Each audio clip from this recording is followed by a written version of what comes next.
नमस्कार, मैं हूं समी अहमद और आप देख रहे हैं सत्यहिंदी.com। बिहार में इन दिनों जिस बात की सबसे ज़्यादा चर्चा राजनीतिक रूप से है वो है संजय कुमार झा का जेडीयू का कार्यकारी राष्ट्रीय अध्यक्ष बनाना। उन्हें नीतीश कुमार ने खुद जो है इस पद के लिए प्रस्ताव दिया उनका, और फिर उनको उनकी पार्टी ने इसका अनुमोदन किया। तो सबसे बड़ा सवाल ये है कि क्या नीतीश कुमार ने बीजेपी के किसी आदमी को जेडीयू की कमान सौंपी है राष्ट्रीय कार्यकारी अध्यक्ष बनाकर? इस सवाल के कई कारण हैं। आप अगर उनके राजनीतिक कैरियर की शुरुआत देखिए तो वो अखिल भारतीय विद्यार्थी परिषद यानी एबीवीपी से बीजेपी में आए, और बीजेपी में अरुण जेटली के काफ़ी करीबी माने गए। वो एक तरह से उनकी जो राजनीतिक पाठशाला है वो बीजेपी ही रही है। महज 12-13 साल पहले वो बीजेपी से जेडीयू में आए थे, और कुछ लोगों का तो ये भी कहना है कि दरअसल बीजेपी ने उन्हें जेडीयू में भेजा था। हालांकि ये इस बात की कोई पुष्टि कहीं से नहीं हो सकती है। जिस तरह कभी नीतीश कुमार ने प्रशांत किशोर के बारे में कहा था कि अमित शाह ने उन्हें कहा कि उन्हें रख लीजिए, ऐसी कोई बात तो किसी नेता ने नहीं कही संजय कुमार झा के बारे में। लेकिन ऐसा कई लोग समझते हैं कि दरअसल एक तो मधुबनी से उनका संबंध है, मधुबनी में झंझारपुर इलाका है, वहाँ से संबंध है, और उस इलाके में भी वो एबीवीपी और बीजेपी के प्रभाव में रहे हैं। तो कई लोगों का ये मानना है कि दरअसल वो एक ऐसे नेता जेडीयू में हैं जो बीजेपी की आवाज़ को या बीजेपी से संबंध को बेहतर करने वाले नेता माने जाते हैं। नीतीश कुमार का संदेश क्या है संजय कुमार झा को अभी जो उन्होंने राष्ट्रीय कार्यकारी अध्यक्ष बनाया है? तो उसका संदेश जो है वो फिलहाल ये है कि अभी वो बीजेपी के साथ बने रहेंगे। इंडिया गठबंधन के लोग या जो बाकी राजनीतिक विश्लेषक ये सोचते हैं कि शायद वो नीतीश कुमार जो है वो एनडीए को डंप कर दें, उसको छोड़ दें और इंडिया गठबंधन में शामिल हो जाएं। फिलहाल संजय कुमार झा की कार्यकारी राष्ट्रीय अध्यक्ष पद पर नियुक्ति से ऐसा तो नहीं लगता, और लगता यही है कि अभी जो है नीतीश कुमार बीजेपी के साथ पूरी तरह से बने रहेंगे। नीतीश के जो कई निर्णय हैं उनके पीछे ये माना जाता है कि संजय झा का हाथ है, और दरअसल वो एक सॉफ्ट हिंदुत्व की नीति है। जैसे सीतामढ़ी का पुनरोद्धार हो, उसके विकास के लिए करोड़ों रुपये देना हो, या सिमरिया घाट को पर्यटन स्थल के रूप में विकसित करने, वहाँ ज़्यादा से ज़्यादा निवेश करने की बात हो, या पटना से गंगा का पानी फल्गु नदी में ले जाने की बात हो। वो काफ़ी खर्चीला प्रोजेक्ट है, और आपको मालूम है कि फल्गु नदी का भी काफ़ी धार्मिक महत्व है। वहाँ पितृपक्ष मेला लगता है और लाखों लोग वहाँ पितृदान के लिए पहुँचते हैं। आपको ये भी पता होगा कि इससे पहले आरसीपी सिंह जो है वो बीजेपी के आदमी माने गए। हालांकि शुरुआत में ऐसी बात नहीं थी, वो दरअसल नीतीश कुमार के करीबी थे, प्रशासनिक अधिकारी थे, उस नाते वो जेडीयू में लाए गए थे। लेकिन बाद में कुछ ऐसी चीज़ें हुई जिससे वो बीजेपी और बीजेपी की नीतियों के करीब चले गए। तो हुआ ये कि बाद में इसी वजह से उन्हें जेडीयू को छोड़ना पड़ा और वो बीजेपी में चले गए। हालांकि अभी बीजेपी में भी वो किस पोजीशन में है, किस पद पर है, कुछ किसी को पता नहीं चलता है।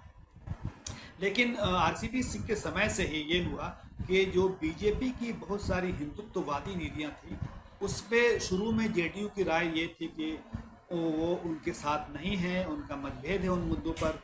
वो मुद्दे थे ट्रिपल तलाक, वो मुद्दा था CAA, और वो मुद्दा था अनुच्छेद 370 हटाने का। इन तीनों मुद्दों पर जेडीयू की राय थी कि बीजेपी की राय से उसकी राय अलग है, और उनकी राय थी कि 370 नहीं हटाया जाना चाहिए, CAA के फेवर में नहीं थे और न ट्रिपल तलाक कानून के फेवर में थे। लेकिन इन तीनों मुद्दों पर जेडीयू ने बाद में वही लाइन ली जो बीजेपी की लाइन थी, और इसके पीछे थे आरसीपी सिंह। तो खैर आरसीपी सिंह तो अब यहाँ रहे नहीं जेडीयू में, लेकिन अब उन्हीं की जैसे सोच के एक नेता माने जाते संजय कुमार झा। तो हम उनकी वापस चर्चा करते हैं कि वो उनका जो कद है वो जेडीयू में कैसे बढ़ा। इस साल जो है वो राज्यसभा के सदस्य बनाए गए। इसी साल वो राज्यसभा में जेडीयू के संसदीय दल के नेता भी चुने गए, और अभी आपने सुना कि वो राष्ट्रीय कार्यकारी अध्यक्ष भी चुने गए। और इसका प्रस्ताव जैसा मैंने पहले कहा कि नीतीश कुमार ने खुद लाया और बाकी पार्टी ने अनुमोदन किया।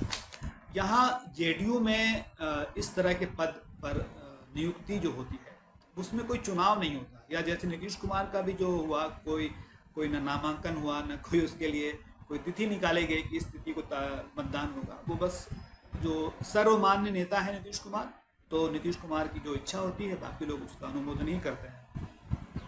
इस समय ये सवाल उठाया जा रहा है कि संजय झा की सबसे बड़ी अहमियत क्या है। तो संजय झा की सबसे बड़ी अहमियत यह है कि वो बीजेपी के साथ सेतु का काम कर रहे हैं। अब भी उनके बहुत से लोगों से वहाँ अच्छे संबंध हैं और एक हद तक बीजेपी के साथ रहने के लिए नीतीश कुमार को राजी किए रहने के पीछे भी संजय कुमार झा का हाथ माना जाता है। ये बात ध्यान दिलाने की है कि नीतीश कुमार की तबीयत खराब रहती है, वो मुख्यमंत्री होने के साथ साथ जेडीयू के राष्ट्रीय अध्यक्ष भी हैं, तो उनके पास जो है काम का बोझ ज़्यादा माना जाता है। तो उस संगठनात्मक काम को जो है कम करने के लिए ये माना गया कि संजय कुमार झा को राष्ट्रीय कार्यकारी अध्यक्ष बनाया गया है। और नीतीश कुमार ने खुद भी कहा कि उन्हें कई राज्यों की जिम्मेदारी दी गई है, वो दिल्ली में रह के काम करेंगे। आपको पता है कि नीतीश कुमार की तबीयत कभी अच्छी भी रहती है, ऐसा नहीं है, वो कभी बहुत ढंग का बयान देते हैं और कभी उनकी तबीयत जब ख़राब रहती है तो अजीबोगरीब हरकत के लिए वो जाने जाते हैं और इसकी चर्चा जो है काफ़ी हो चुकी है। अब अगला सवाल ये है कि संजय कुमार झा का संबंध ललन सिंह के साथ कैसा रहेगा, क्योंकि ललन सिंह जो है वो नीतीश कुमार से पहले राष्ट्रीय अध्यक्ष थे और आपको याद होगा कि जब राष्ट्रीय अध्यक्ष बनाए गए तो जो पूर्व के राष्ट्रीय अध्यक्ष थे आरसीपी सिंह, उनसे उनका कोई बहुत अच्छा संबंध नहीं था। दोनों के गुटों में बहुत ही तू मैमे की बात सामने आई थी और बाद में जो आपको मालूम है कि वो आरसीपी सिंह तो रहे नहीं। लेकिन ये बात ज़रूर चर्चा का विषय बना हुआ है कि नीतीश कुमार ने आखिर जब उनकी तबीयत खराब रहती है, वो पहले से ही एक मुख्यमंत्री हैं राज्य के, तो उन्होंने क्यों ललन सिंह को हटाया और क्यों जो है वो खुद राष्ट्रीय अध्यक्ष बने। कई लोगों का ख्याल है कि इसके पीछे संजय कुमार झा और अशोक चौधरी और विजय कुमार चौधरी जैसे लोगों का हाथ है या उनकी सोच है, जो ये चाहते थे कि ललन सिंह के पास जो है राष्ट्रीय अध्यक्ष का पद होने से बहुत सारे संगठनात्मक बातों में इन लोगों का नहीं चलता था, जबकि नीतीश कुमार रहेंगे तो वो आसानी से उनको इन बातों के लिए मना लेंगे। तो फिलहाल संगठनात्मक रूप से देखा जाए तो संजय झा की जो पकड़ है वो बेहतर मानी जाएगी, लेकिन ललन सिंह की भी कोशिश रहेगी कि जेडीयू पर जो उनका एक अपना प्रभाव वर्ग है, प्रभाव समूह है, उससे वो जो है वंचित ना हो और उस पर उनका प्रभाव बना रहे। अब कुछ चर्चा करते हैं कि संजय कुमार झा की दरअसल चुनौती क्या है। संजय कुमार झा की सबसे बड़ी चुनौती तो ये है कि वो नीतीश कुमार को बिहार में एनडीए का चेहरा बनाए रखें, क्योंकि भारतीय जनता पार्टी के कई नेता हैं, जैसे अश्विनी चौबे का नाम तो आप सब जानते हैं, उन्होंने साफ तौर पर उन्हें जो है ये एनडीए का चेहरा मानने से इनकार किया और ये भी कहा कि बीजेपी को अपने नेतृत्व में सरकार बनानी चाहिए। तो संजय झा के पास दो तरह की चुनौती, एक तो ताज़ा चुनौती, हाल की चुनौती ये होगी कि जब झारखंड में विधानसभा का चुनाव होगा तो बीजेपी के साथ कैसा सामंजस्य बना सकते हैं, कितनी सीटें ले सकते हैं, उसी हिसाब से उनका कद तय होगा। अगर वो अच्छी कामयाबी हासिल करते हैं तो हो सकता है कि संजय झा का कद जो है, उनकी जो पकड़ है जेडीयू में वो और बढ़े, और नहीं तो उसमें कुछ न कुछ फिर बहस शुरू हो सकती है। दूसरी बात ये कि बिहार का विधानसभा चुनाव 2025 में होना है या उससे पहले अगर हो जाए, जिसकी संभावना कई लोग जताते हैं, तो उस स्थिति में बिहार में एनडीए का चेहरा कौन होगा और बिहार का मुख्यमंत्री पद का दावेदार कौन होगा। तो नीतीश कुमार को शायद ये लगता है कि बीजेपी में उनकी जो स्वीकार्यता है, उनको बतौर मुख्यमंत्री देखने वाले लोग जो हैं, जो वर्ग है, उसमें संजय झा की पकड़ अच्छी है और संजय झा वहाँ पे उनके लिए अच्छी वकालत कर सकते हैं। एक और बात है जिसकी चर्चा ज़रूरी है, वो ये है कि क्या संजय झा जो जेडीयू का दो एजेंडा है, एक तो कि बिहार को विशेष राज्य का दर्जा दिया जाए, उस पर बीजेपी नेतृत्व को मना पाएंगे। हालांकि ये मुश्किल काम है, क्योंकि उधर फिर आंध्र प्रदेश के जो मुख्यमंत्री हैं चंद्रबाबू नायडू, वो भी इस तरह की मांग कर सकते हैं। और दूसरी बात यह है कि बिहार में जो एक आरक्षण की सीमा बढ़ाई गई थी जातीय गणना या जातीय सर्वे के बाद, तो उसे हाईकोर्ट ने रद्द कर दिया। तो जेडीयू के नेताओं को और विपक्ष के नेता इस पर बात पर हमलावर हैं कि केंद्र की जो मोदी सरकार है उसे इसे 9वीं अनुसूची में डालना चाहिए। अभी तक 9वीं अनुसूची में डालने की बात नहीं है। अगर संजय झा बीजेपी सरकार को, बीजेपी को ये बात के लिए तैयार कर लेते हैं कि हाँ, इसको 9वीं अनुसूची में डाला जाए ताकि ये अदालत की समीक्षा से बाहर हो जाए बढ़ी हुई आरक्षण सीमा, तो जाहिर है संजय कुमार झा का कद जो है वो बहुत बढ़ेगा। और अगर वो ऐसा नहीं करते हैं तो फिर पार्टी के अंदर उनके बारे में पुनर्विचार शुरू होगा और भी लोगों की बातें शुरू होगी। तो कुल मिला के ये कहना है कि संजय कुमार झा फिलहाल इस बात का संकेत है कि नीतीश कुमार अभी बीजेपी के साथ बने रहेंगे। दूसरी बात कि जेडीयू और नीतीश कुमार की जो सॉफ्ट हिंदुत्व की पॉलिसी है वो अभी जारी रहेगी।